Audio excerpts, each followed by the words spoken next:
देखिए जो सवाल है ना कि बॉटम कहाँ है, और मैं जो इवन जो राजस्थान में मेरा जो पॉडकास्ट हुआ उसमें मैं ये एक्सप्लेन करने की कोशिश कर रहा था, ये सबसे महंगा सवाल है, या फिर सबसे मैं कहूँगा कि एक इररेलेवेंट सवाल है, और जिसके जवाब ढूंढने में ही सबसे ज़्यादा पैसा जाता है।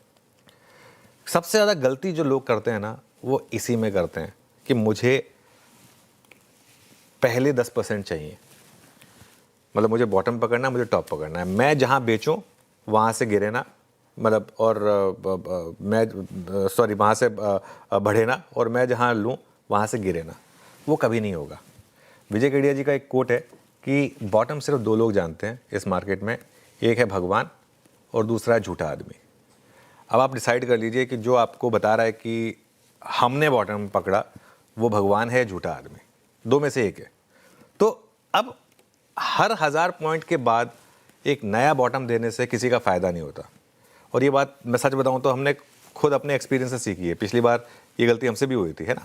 तो कभी 24,800 पक्का बॉटम था, कभी बजट डे का लो पक्का बॉटम था, कभी वो लेवल उतर कर 22,700 पर आ गया। अब किसी कारण से अगर 22,700 टूट गया तो फिर वो लेवल और नया आ जाएगा, कोई और नया बॉटम बन जाएगा, है ना। इससे किसका फ़ायदा हुआ है मुझे बात बताइए। अगर मान लीजिए चलिए सही भी हो गया, ये फ़ायदा किसका हुआ है। अगर मान लो 23 जो 22,500 था, मान लीजिए वो अगर था भी बॉटम, अगर वहाँ तक जाकर फिर मार्केट एक बार वापस डबल बॉटम बना के वापस बाउंस बैक करता है, तो जिसने लॉन्ग लिया वो तो एक बार स्टॉप आउट हो ही जाएगा ना। तो इसके लिए सवाल ये होना चाहिए कि पैसा कैसे बनेगा इस मार्केट में। और हमें कोई शौक नहीं है टॉप या बॉटम पकड़ने का, क्योंकि इससे किसी का फ़ायदा नहीं होता। इस बाज़ार में ईरान क्या करेगा या यूएस क्या करेगा हमें नहीं पता। और एक ख़राब खबर, बस एक ख़राब खबर इस मार्केट में, एक गैप डाउन, और आपकी सारी जो बॉटम है इसकी धज्जियाँ उड़ा देगा ये इसके लिए। तो एक बात ज़रूर है, थोड़ी सी जो वो एक वन साइडेड ट्रेड चल रही थी मार्केट में, सिर्फ सेल सेल सेल, वो ख़त्म हुई है। वो कहीं ना कहीं जाकर एक फैक्टर बन रहा है कि हाँ ठीक है, वर्स्ट परहैप्स थोड़ा सा ख़त्म हुआ है अभी के लिए।